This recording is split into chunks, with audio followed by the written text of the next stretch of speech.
Ce gouvernement-là ne nous respecte pas. Ce gouvernement n'a pas l'intention de s'occuper des problèmes vitaux des Sénégalais. Ce qui les intéresse, c'est de se partager nos milliards. Chaque fois qu'il y a des ressources quelque part, que ce soit le pétrole, le gaz ou ailleurs, ils sont prompts à se partager ces ressources-là pour leurs propres poches, leurs parents, leurs familles et leurs amis politiques. Nous pouvons, en attendant que la conférence des leaders de Samuel Bok se prononce, d'ores et déjà dire qu'il ne peut être question d'un arrêt ou d'une suspension de la lutte au motif que nous avons essuyé une interdiction préfectorale de notre manifestation. Parce que les questions qui nous ont motivés à vouloir organiser ce rassemblement aujourd'hui, ces questions ne sont pas encore réglées.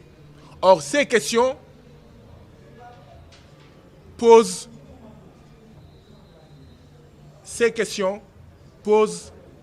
des questions de vie et de mort de plusieurs centaines, pour ne pas dire des milliers de nos concitoyens. Nous estimons qu'il nous faut édifier un rapport de force dans les meilleurs délais avec toutes celles et tous ceux de nos concitoyens qui sont indignés par la panne de ce seul appareil de radiothérapie, qui sont indignés par le fait que nous n'avons pas suffisamment de médecins spécialistes, mais malgré tout, nous n'aidons pas les jeunes de ce pays qui sont des médecins généralistes et qui veulent se spécialiser, à se spécialiser dans les meilleures conditions, notamment par l'octroi de bourses. Nous devons édifier donc un rapport de force pour que le président de la République et son gouvernement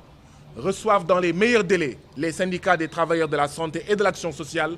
pour régler leurs problèmes, pour respecter les accords qui ont été signés il y a plus de 2 ans et qui tardent à être respectés par le gouvernement, pour attribuer des bourses à ces médecins généralistes, mais également pour nous dire quand est-ce qu'on aura, dans les meilleurs délais, des appareils de radiothérapie. Donc,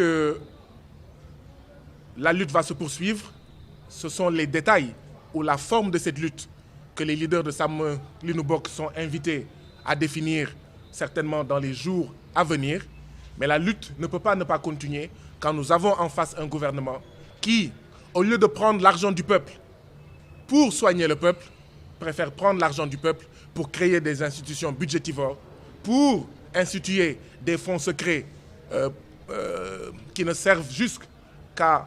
entretenir une clientèle politique, pour donner,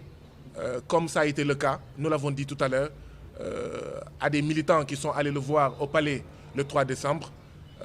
20 millions en guise de frais de transport.